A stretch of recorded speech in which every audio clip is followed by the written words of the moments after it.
hit a bump, this would just curl up, right? Because you can see how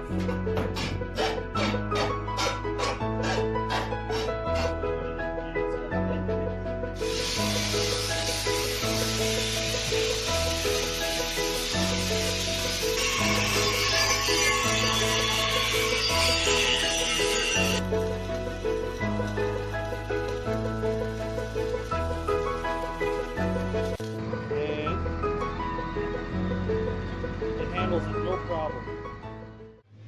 Okay, so I'm going to show you how to replace the glass and gasket on a wood burning stove, and what not to do when you are doing it, because as you can see this crack, that's because I put too much gasket glue in and around it, which causes it to right in this area here to harden up and blister out.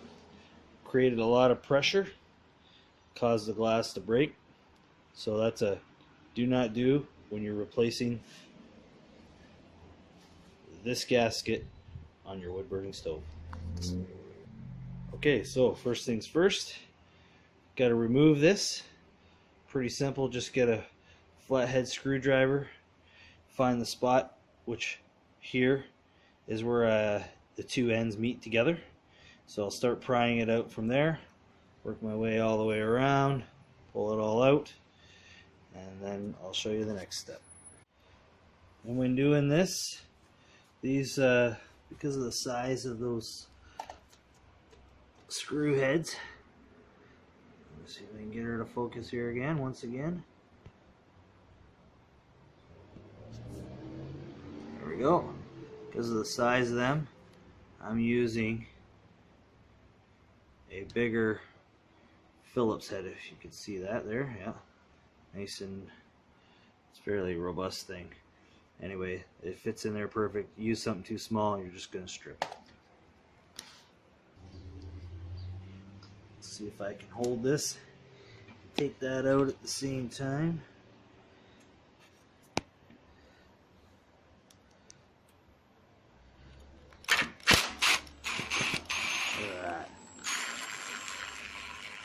Perfect. Come right out of there. Never sneeze. Works great at high temperatures too, so I call it never sneeze, but it's actually called never seize, so there you go. Okay, so I have the glass out. You just take that piece back to a glass shop near you. So happens one near me is McClellan Glass. Get them to cut you a new piece, and then I'll show you how to put the new one back, the new gasket and gasket tray back in. Okay, so I have my Imperial 5/8 gasket kit, and I went to replace this glass. $130, so for 130 bucks, I'm putting it back in. I only paid $50 for that, so I'm not paying $120. Now I'm reusing the gasket that I had on here, since I'm putting the old glass back in. Otherwise I put a new gasket, but as you can see, I've got half of it. Let's get into focus here a little better. Half of it on this side, and equal half on the opposite side. That way you get a good nice seal around. And I put some tuck tape on the crack there to hold the glass together, and it'll just burn off when I have a fire, so no big deal. Okay, so I had to use a few more pieces of tuck tape to keep that gasket on there, and then I'm going to peel as much of it as I can off. Even if there's a little bit left, it's not a big deal, it'll just burn off.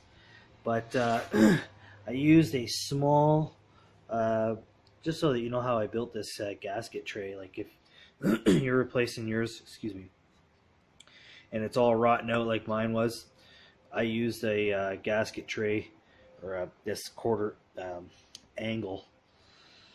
I forget what is it, half by half angle. That's what it was, half by a half angle. And just cut it and welded it. and used the old one as a template before I threw it out, so you get a perfect fit, and even used the holes that are already here, just to get the right spots. So, and that's just pretty well how it went in. Like I said, these ones here on the bottom, it didn't even actually go through that, as you can see. I just kind of coped it out a bit.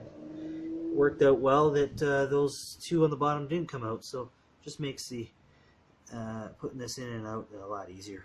Okay, so now coming to this guy, putting this new gasket in, this 5/8. I used way too much, and so this time I'm going to be use the glue for it very sparingly instead of very liberally like I did on this one here. And I'll use this piece here so that I've got the right length. Lay it out, and then I'll put my new one beside it and cut it to length, so it's fairly long. Hold on.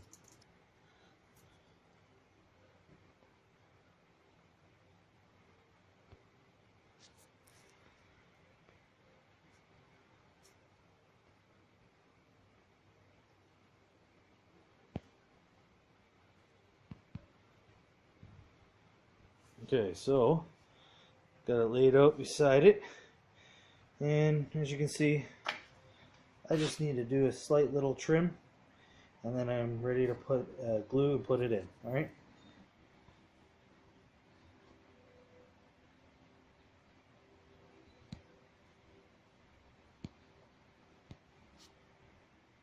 Okay, so what I'm going to do is I'm going to put the glue right in the tray here itself, and then I'll put the gasket in after, and just I'll start from this bottom corner here, work my way up, across, and then down, and then back to that corner.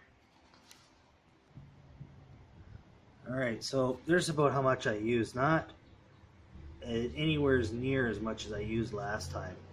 The bottle that they give you here, I mean, that's lots. That's way more than you'd ever need. So yeah, rule of thumb, don't feel that you got to use that whole bottle. Just a tiny little bit, just enough to make it stick. So there, now it's glued into place. It says just to wait for 2 hours. Give the glue a chance to adhere to the gasket tray, and then after that, I'm going to light a fire.